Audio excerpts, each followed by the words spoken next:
안녕하세요. 인천 이레아년 박수민 원장입니다. 이번 영상에서는 쇼그렌 증후군 관련 근근 골격계 증상에 대해서 간략하게 알아보겠습니다. 주요 관련 증상은 관절 문제, 근육 문제, 염증성 근육염, 근감소증, 신경병증이 있겠습니다. 첫 번째, 쇼그렌 증후군 관련 관절염, 관절통, 관절부종의 특징에 대해서 알아보겠습니다. 2021년 발행된 논문을 통해 관련 내용을 리뷰해 보겠습니다. 우선 쇼그렌 증후군 재단에서 나온 2022년 통계를 한번 살펴보겠습니다. 총 3,622명에 대한 설문조사 연구 결과 쇼그렌 증후군 환자분의 82%가 관절 통증을 가지고 있었고요. 근육 통증은 72%, 신경병증은 61%, 관절의 부종은 41%에서 나타난다고 확인되었습니다. 쇼그렌 증후군 관련 관절 증상의 특징은 첫 번째, 손가락 MCP 관절이 가장 흔하게 발생합니다. MCP 관절은 손가락의 세 번째 관절을 말하고요. 두 번째 특징은 비밀환성 활액막염이 가장 많은데요. 비밀환이라는 뜻은 뼈가 침식되는 증상이 없다는 뜻이고요. 활액막은 관절을 싸고 있는 망을 말합니다. 대부분 통증은 있지만 류마티스 관절염과 같은 관절의 변형은 발생하지 않게 됩니다. 또한 쇼그렌 증후군 관련 가장 초기 증상으로 발생한 경우가 41.6%나 되기 때문에 일반적인 관절염으로 오인해서 오랜 기간 정형외과나 통증의학과에서 치료를 받다가 시간이 한참 지난 뒤에 쇼그렌 증후군으로 늦게 진단될 수가 있습니다. 관절 증상의 특징은 보통 좌우 대칭이고 증상이 심하진 않지만 오랜 기간 지속되는 특징이 있습니다. 만약 혈액 검사에서 안티-CCP 안티바디가 검출되는 경우는 향후 류마티스 관절염으로 진행할 가능성이 높고요. 이때는 증상이 좀 심하고 관절 변형이 동반되기도 합니다. 두 번째, 쇼그렌 증후군 관련 증상 중 근육통, 서문근육통에 대해서 간단히 알아보겠습니다. 서문근육통은 전신에 걸친 근육 통증과 뻣뻣함, 그리고 관절의 통증과 뻣뻣함을 특징으로 하는 전신 증상으로 아픈 것과 더불어서 피로감, 다양한 신경 증상, 피부 증상, 소화기 증상, 가슴 증상과 같은 자율신경계 증상을 동반하는 만성 질환입니다. 2015년 논문을 통해서 간단히 관련 내용을 리뷰해 보겠습니다. 2022년에 쇼그렌 증후군 재단 연구 자료를 통해서 보면요. 전체 쇼그렌 증 환자분 중에 30%가 서문근육통을 동반한다고 보고했습니다. 그 외에도 류마티스 관절염은 19%, 하시모토 갑상선염은 18%, 혼합 결합조직 질환은 14%, 전신홍반 루푸스는 8%, 셀리악병은 5%에서 쇼그렌 증후군과 같이 나타났습니다.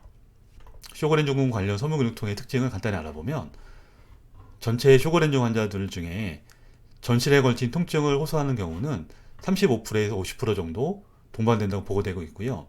만약에 전신 통증이 있으면서 피로감과 수면 문제가 같이 있다면 서문근육통의 가능성이 높아지게 됩니다. 실제 쇼그렌 증후군 환자의 12%에서 55%는 서문근육통을 동반한다고 알려져 있으며 두 질환을 이어주는 병리적 소견은 소신경 신경병증입니다. 최근 연구에서 310명의 건조 쪽에 있는 서문근육통 환자를 대상으로 모든 사람들에게 쇼그렌 증후군 관련 항체 검사를 해봤더니 결과적으로는 30% 가까운 환자들한테 항체가 양성을 확인했습니다. 만약 조직 검사까지 했다면 더 많은 분들이 쇼그렌 증후군으로 진단될 수 있었을 것입니다. 자, 세 번째로 쇼그렌 증후군 관련 염증성 근육염에 대해서 간단히 알아보겠습니다. 염증성 근육염은 주로 어깨나 뒷목, 그리고 허벅지 근육에 침범하는 만성 질환으로 근육통과 근피로감, 무력감이 주된 증상입니다. 하지만 일부에서는 소화기 질환과 피부 질환, 관절통을 동반할 수가 있습니다.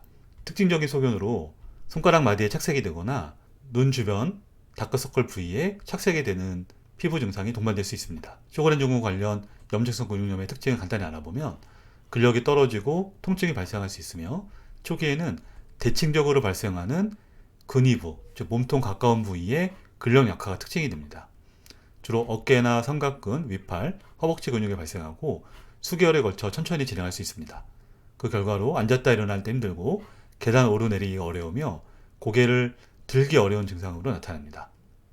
피부에는 홍반, 가슴 쪽에 나타나는 V자 모양의 발진, 전신적인 피부 발진과 손과 안아 부위에 색상이 침착되는 착색 증상, 손이 거칠어지는 기계공손 등이 나타날 수가 있으며 그 외에도 관절통과 폐, 심장, 소화기 증상이 나타날 수 있습니다.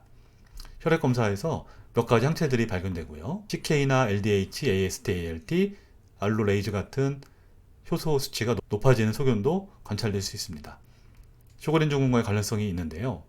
2002년 한 연구에서 쇼그렌 증후군 환자들에 대한 조직 검사 결과 72%에서 근육염 소견이 확인되었습니다. 하지만 이때에는 증상은 없는 상태였습니다. 그래서 준임상 근육염이라고 부르고요. 실제 향후에 쇼그렌 증후 환자 중 2.5에서 10%는 다발성 근육염으로 확진될 수 있다고 알려져 있습니다. 다음으로 쇼그렌 증후 관련 근간소증에 대해 간단히 알아보겠습니다. 근간소증은 실제 근육이 줄어들면서 근력이 약해지고 피로감과 근육이 빠지는 느낌이 들고 걸음이 느려지고 지그력 약해지며 쉽게 넘어지거나 기초대사가 떨어지면서 추위를 많게 되는 증상으로 나타납니다. 자가면역 질환 이외에도 여러 가지 이유들 때문에 근육 감소증은 발생할 수 있으며 면역질환 관련 병리는 염증수 사이토카인이 매개된다고 알려져 있습니다. 2020년 논문을 통해서 확인해보면 평균 연령 55세인 쇼그렌 증후 환자 44명에 대한 연구 결과 25%에서 근감소증이 확인됐습니다. 동일한 연령대의 일반인은 4.5%에서 나타난 걸로 비해서 굉장히 높은 수치였고요. 다른 자가면역 질환, 류마티스 관절염에서는 45에서 51%, 건성관절염에서 43%, 전신경화증에서는 54.8%에서 근감소증이 확인되고 있습니다. 60대, 70대에서 일반인은 5에서 13%에서 근감소증이 나타나고 80대 이상에서는 적게는 11%에서 많게는 50%에서 발생한다고 알려져 있습니다. 자, 다섯 번째 쇼그렌 증후 관련 소섬유 신경병증인데요. 이 내용은 다른 영상에서도 한번 말씀드린 적이 있으니 위에 카드를 한번 클릭해서 확인해 주셨으면 감사하겠습니다. 전체 쇼그렌 증후 환자 중에 45%에서 소섬유 신경병증 관련 증상이나 징후가 발견된다고 알려져 있으며 반대로 소섬유 신경병증 환자 중에 24%는 쇼그렌 증후군으로 진단될 수 있습니다. 위쪽은 쇼그렌 증후 환자분의 조직검사 결과입니다. 아래보다 위쪽에 신경 밀도가 굉장히 떨어져 있어 확인할 수 있습니다. SFN의 주요 증상들은 화끈거리거나 찌르는 듯한 통증, 무딘 느낌, 접촉에 민감해지고 누르면 뻣뻣해지고 문지르면 통증이 심해지는 증상들인데요. 그 외에도 관절이 시린 것과 같은 통증, 디스크와 같은 전기감이 나타나기 때문에 신체통으로 오인할 수가 있습니다. 이번 영상에서 알아본 바와 같이 쇼그렌 증후 관련 다양한 통증들이 나타날 수 있는데요. 관절이 아프지만 진통이 잘 안 들을 때 이때는 할록신 같은 약이 효과가 좀 나타날 수 있고요. 증상이 심하면은 MTX와 같은 항암제를 사용할 수도 있습니다. 또한 근육통이 있을 때 일반적인 소염 진통제나 근이완제가 잘 안 들을 때는 항우울제나 항정관제가 효과적일 수 있는데요. 이때는 섬유근육통이나 소섬유 신경병증이 그 원인이 될 수 있습니다. 피로감이 심해지면서 근육이 무력해지고 근력이 약화될 수 있는데 이때는 반드시 운동을 해야지만 그 손실을 예방할 수 있겠습니다.